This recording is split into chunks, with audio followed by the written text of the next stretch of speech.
এদিকে ভারতের পশ্চিমবঙ্গে নরেন্দ্র মোদীর জয়ের পরেই ক্ষেপে উঠেছে শেখ হাসিনা। কয়েকদিনের মধ্যে দেশে ফেরার সুস্পষ্ট ঘোষণা দিয়েছেন তিনি। এর মধ্যে দেশে কিভাবে কোন দিক দিয়ে ঢুকবেন তা নিয়ে ফাঁস হয়েছে কল রেকর্ড। এবার সত্যিই দেশের মাটিতে পা রাখতে চলেছে আওয়ামী লীগের সভানেত্রী শেখ হাসিনা। বাংলাদেশের রাজনৈতিক অঙ্গনে হঠাৎ করে একটি অডিও বার্তা নিয়ে বেশ আলোচনা শুরু। আসসালামু আলাইকুম, আমন্ত্রণ নতুন একটি সংবাদে এই মুহূর্তে আবারও একটি গুরুত্বপূর্ণ ভিডিও নিয়ে আপনাদের সামনে হাজির হয়েছি। দর্শক, আমাদের ভিডিওর প্রথম অংশ দেখে বুঝতে পেরেছেন ঠিক কোন দিক কোন বিষয়টি ইঙ্গিত করছে। চলুন দর্শক, এই ভিডিও দেখে আসি, তারপরে বিষয় নিয়ে বিস্তারিত তথ্য জানাচ্ছি। বাংলাদেশের রাজনৈতিক অঙ্গনে হঠাৎ করে একটি অডিও বার্তা নিয়ে বেশ আলোচনা শুরু হয়েছে। অডিও বার্তাটি হলো বাংলাদেশের সাবেক প্রধানমন্ত্রী শেখ হাসিনার, যিনি 24 আগস্ট থেকে দিল্লিতে আছেন। গত 2.25 বছরের বেশি সময় ধরে বাংলাদেশের ক্ষমতায় নেই আওয়ামী লীগ। দলটির কার্যক্রম বর্তমানে সরকারি নির্বাহী আদেশে নিষিদ্ধ। দলের শীর্ষ নেত্রী শেখ হাসিনার বিরুদ্ধে ঝুলছে আন্তর্জাতিক অপরাধ ট্রাইব্যুনালের মৃত্যুদণ্ডের পরোয়ানা। তবুও গত কয়েক সপ্তাহ ধরে ঢাকা, চট্টগ্রাম ও সিলেটের অলিগলিতে কার্যক্রম নিষিদ্ধ ঘোষিত এই দলটির ঝটিকা মিছিল, নেতাকর্মীদের গ্রেপ্তারের খবর নিয়মিত সংবাদ শিরোনাম হচ্ছে। এই পরিস্থিতির মধ্যে শেখ হাসিনার সর্বশেষ অডিও বার্তাটি যেন রাজনৈতিক দাবা খেলায় একটি নতুন চাল হিসেবে আবির্ভূত হয়েছে, যেখানে তিনি প্রথমবারের মতো দেশে ফেরার সময় ঘোষণা করেছেন। বলেছেন আগামী 6 মাসের মধ্যে তিনি বাংলাদেশে ফিরবেন। প্রশ্ন হলো, 21 মাস পর কেন তিনি প্রথমবারের মতো দেশে ফেরার জন্য একটি সময়সীমা ঘোষণা করলেন? যার বিরুদ্ধে মৃত্যুদণ্ড সহ একাধিক মামলায় শাস্তি ঘোষণা হয়েছে, যার বিরুদ্ধে 663টি মামলা আছে, যার ফেরা না ফেরার বিষয়টি দুটি দেশের কূটনীতিতে বড় একটি ইস্যু, এবং যে ইস্যুটি বাংলাদেশের রাজনীতিতে বড় একটি স্পর্শকাতর বিষয়, তিনি কেন হঠাৎ করে 6 মাসের মধ্যে ফেরার বার্তা দিলেন নিজের দলের নেতাকর্মীদের? এদিকে কার্যক্রম নিষিদ্ধ থাকা সত্ত্বেও আওয়ামী লীগ ও অঙ্গ সংগঠনের নেতারা 17 মে দলটির সভানেত্রী শেখ হাসিনার স্বদেশ প্রত্যাবর্তন দিবস উপলক্ষে দেশব্যাপী ব্যাপক হারে মিছিল ও শোডাউন করতে চায়।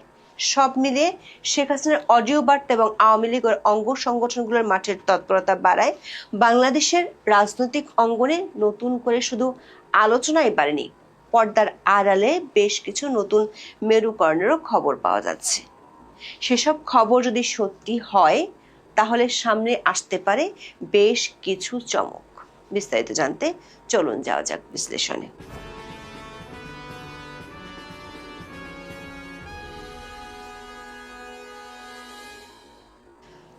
5 আগস্ট থেকে বাংলাদেশের সাবেক প্রধানমন্ত্রী ও আওয়ামী লীগ সভানেত্রী শেখ হাসিনা আছেন দিল্লিতে। সেখান থেকে তিনি অনলাইনে দলীয় নেতাকর্মীদের সাথে যোগাযোগ করেন, অডিও বার্তা দেন। এ নিয়ে অন্তর্বর্তী সরকারের আমলে বাংলাদেশ সরকারের পক্ষ থেকে বেশ কয়েকবার ভারতীয় সরকারের কাছে আপত্তি জানানো হয়েছিল। অবশ্য খোদ ভারতের প্রধানমন্ত্রী নরেন্দ্র মোদী বাংলাদেশের তৎকালীন অন্তর্বর্তী সরকারের প্রধান মোহাম্মদ ইউনূসকে বলেছিলেন, ভারত সরকার কারো সামাজিক মাধ্যমের উপর নিয়ন্ত্রণ আরোপ করতে পারে না। এর মধ্যে বাংলাদেশের আন্তর্জাতিক অপরাধ ট্রাইব্যুনালে শেখ হাসিনা ও তার সরকারের স্বরাষ্ট্রমন্ত্রী আসাদুজ্জামান খান কামালের ফাঁসির রায় হয়। আদালত অবমাননার আরেকটি মামলায়ও শেখ হাসিনার শাস্তি হয়েছে। ইউনূসের আমলে অন্তর্বর্তী সরকার শেখ হাসিনাকে ফেরত চেয়ে ভারত সরকারের কাছে কূটনৈতিক ভার্বাল নোটও দিয়েছিল। তবে সেসব নোটের কোনোটিরই জবাব এখনো পর্যন্ত ভারত সরকার দেয়নি। মোহাম্মদ ইউনূস তার পূর্ব ঘোষণা অনুযায়ী নির্বাহী আদেশে গত বছরের 12 মে আওয়ামী লীগের কার্যক্রম নিষিদ্ধ করেছিল, যেটি বিএনপি সরকারও বহাল রেখেছে। দেশীয় আন্তর্জাতিকভাবে ব্যাপক সমালোচনা থাকা সত্ত্বেও ইউনূসের সরকার ও তার মিত্র রাজনৈতিক দলগুলো আওয়ামী লীগকে নির্বাচনে অংশ নিতে দেয়নি। এর মধ্যে বাংলাদেশের ত্রয়োদশ নির্বাচনের আগে ভারতীয় আন্তর্জাতিক সংবাদ মাধ্যমে শেখ হাসিনার বেশ কয়েকটি ইমেইলে দেওয়া সাক্ষাৎকার গুরুত্ব সহকারে প্রকাশিত হয়েছিল। দলীয় নেতাকর্মীদের উদ্দেশ্যে দেয়া অডিও বার্তা, আন্তর্জাতিক গণমাধ্যমে দেয়া সাক্ষাৎকারগুলোতে তিনি এতদিন জুলাই আন্দোলন, তার বিচার, এসব কিছুকে তিনি এবং তার দলের বিরুদ্ধে ষড়যন্ত্র হিসেবে তুলে ধরেছেন। এসব বক্তব্যে তিনি বিভিন্ন সময় দেশে ফেরার কথাও বলেছেন। তবে ঠিক কবে ফিরবেন সে বিষয়ে সুনির্দিষ্ট করে এতদিন কিছুই বলেননি। সম্প্রতি দলীয় নেতাকর্মীদের সাথে অনলাইনে শেখ হাসিনা বলেছেন, এমন একটি অডিও ক্লিপ সামাজিক মাধ্যমে চলতি সপ্তাহে ভাইরাল হয়েছে। দলীয় নেতাকর্মীরা যখন স্লোগান দিচ্ছিলেন ওই ক্লিপে তখন শোনা যায় শেখ হাসিনা বলেছিলেন, সাবাস, এভাবেই ঐক্যবদ্ধ হয়ে আন্দোলন চালিয়ে যেতে হবে। দলীয় নেতাকর্মীরা প্রত্যুত্তরে বলেছিলেন, আপনি ফেরত না আসা পর্যন্ত আন্দোলন চলবে। তখন শেখ হাসিনাকে বলতে শোনা যায় তিনি ফেরত আসবেন, অবশ্যই আসবেন এবং খুব শিগগিরই ফেরত আসবেন। এরপর তিনি বলেন 6 মাসের মধ্যে তিনি ফেরত আসবেন। আওয়ামী লীগের একাধিক সূত্র বলছে, শেখ হাসিনা এতদিন দলীয় নেতাকর্মীদের উদ্দেশ্যে যেসব বার্তা দিয়েছেন, এমনকি এতদিন দিল্লিতে দলের যেসব শীর্ষ পর্যায়ের নেতা তার সাথে দেখা করেছেন, তাদেরকেও এতদিন দেশে ফেরার কথা বললেও কোনো সময় উল্লেখ করেননি যে সময় তিনি বাংলাদেশে ফেরত আসবেন। সবশেষ গত 7 মে আওয়ামী লীগের সাবেক মন্ত্রী ও সংসদ সদস্যের 10 জনের একটি দল দিল্লিতে গিয়ে শেখ হাসিনার সাথে দেখা করেছেন। ওই টিমের 2 জন সদস্য জানিয়েছেন 6 মাসের মধ্যে ফেরার কথা শেখ হাসিনা তাদেরকেও জানিয়েছেন। ওই টিমে ছিলেন এমন একজন সাবেক প্রতিমন্ত্রী জানিয়েছেন, শেখ হাসিনা কমপক্ষে 3 বার সুনির্দিষ্টভাবে 6 মাসের মধ্যে ফেরার কথা বলেছেন। দর্শক, শেখ হাসিনা হঠাৎ করে কেন 6 মাসের মধ্যে ফেরার কথা বলছেন, এই প্রশ্নটি গত 2-1 দিন ধরে বাংলাদেশের রাজনীতির অলিগলিতে বেশ আলোচনা হচ্ছে। শেখ হাসিনার অডিও বার্তায় সবচেয়ে আলোচিত বিষয়টি হলো তার দেওয়া সুনির্দিষ্ট সময়সীমা 6 মাস। একজন ফাঁসির দণ্ডপ্রাপ্ত আসামি হিসেবে যেখানে তার নিরাপত্তা এবং আশ্রয় নিয়ে প্রতিনিয়ত কূটনৈতিক টানাপোড়েন চলছে, সেখানে তিনি কিভাবে এত সুনির্দিষ্ট সময় দিলেন?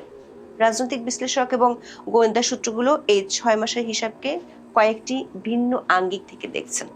শেখ হাসিনার এই ঘোষণার ঠিক আগেই ভারতের পশ্চিমবঙ্গে এক বড় ধরনের রাজনৈতিক ভূমিকম্প ঘটে গেছে। মমতা বন্দ্যোপাধ্যায় তৃণমূল কংগ্রেসকে পরাজিত করে শুভেন্দু অধিকারীর নেতৃত্বে বিজেপি প্রথমবারের মতো কলকাতার ক্ষমতায় বসেছে।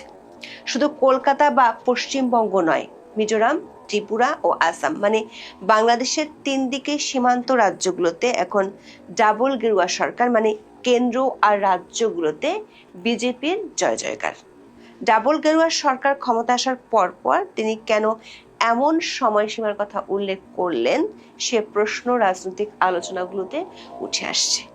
শেখ হাসিনার সাথে শুভেন্দু অধিকারীর সম্পর্ক কেবল রাজনৈতিক নয়, বরং আদর্শিক এবং কৌশলগত। শুভেন্দু অধিকারী প্রকাশ্যে শেখ হাসিনার মৃত্যুদণ্ডের রায়ের বিরোধিতা করেছেন এবং তাকে প্রগতিশীল মুসলিম ও বাঙালি সংস্কৃতির অংশ হিসেবে উল্লেখ করেছিলেন। এদিকে পশ্চিমবঙ্গে বিজেপির বিপুল জয় ওই দলের সভাপতি নীতিন নবীনকে শুভেচ্ছা জানিয়েছেন বাংলাদেশের সাবেক প্রধানমন্ত্রী তথা আওয়ামী লীগের সভানেত্রী শেখ হাসিনা। সূত্রগুলো বলছে 7 মে বৃহস্পতিবার রাতে নীতিন নবীনকে টেলিফোনে শুভেচ্ছা জানান শেখ হাসিনা। দর্শক, আশা করছি সম্পূর্ণ ভিডিও দেখেছেন। দর্শক, আসলে সম্পূর্ণ ভিডিও দেখে বুঝতে পেরেছেন ঠিক আজকের নিউজটি কোন দিক কোন বিষয়টি ইঙ্গিত করছে। দর্শক, আপনি কিভাবে নিচ্ছেন এই বিষয়টি? অবশ্যই আপনার মূল্যবান মতামত অবশ্যই কমেন্টস করে জানিয়ে দিন। নতুন হলে অবশ্যই সাবস্ক্রাইব করে রাখুন পরবর্তী ভিডিও পাওয়ার জন্য।